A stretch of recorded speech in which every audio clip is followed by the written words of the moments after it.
Weather আপনাকে সবসময় boost up করবে। আমাদের এখানে 12 মাস বৃষ্টি হয়।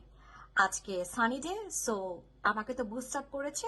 আর বাংলাদেশের রাজনীতিতে এত বেশি এন্টারটেনমেন্ট হচ্ছে, যে এন্টারটেইন হচ্ছে আমরা, তো বুস্ট আপ না হয় আপনি পারবেনই না। কিস্তি স্যারের গলার সুর কেমন একটু চেঞ্জ, পরিবর্তন, এটা যথেষ্ট কারণ আছে। ট্রাম্প গভর্নমেন্ট আমেরিকাতে আসা একটা কারণ, তুলসী গাবার্ডের একটা কারণ।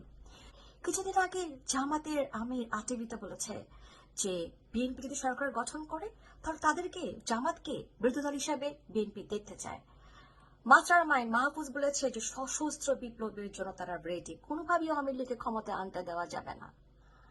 ইউনিস গভর্নমেন্ট হতাশার সুরে বলেছে যে তারা বিএনপিকে নেগোসিয়েশন করেছে, বিএনপি আওয়ামী লীগকে নির্বাচনে চায়। লুঙ্গি গরিবের ফিলোসফার ফরহাদ মাজার তো আরো এক ধাপ আগায়ে একদম ফেসবুকে 8ই নভেম্বর স্ট্যাটাস দিয়ে ফেলেছে যে ইসকন হচ্ছে সন্ত্রাসী আওয়ামী লীগের সংগঠনের সহযোগী, জয়ের রামধনী দিয়ে বাংলাদেশ থেকে ইসলামকে বিনষ্ট করতে চায়।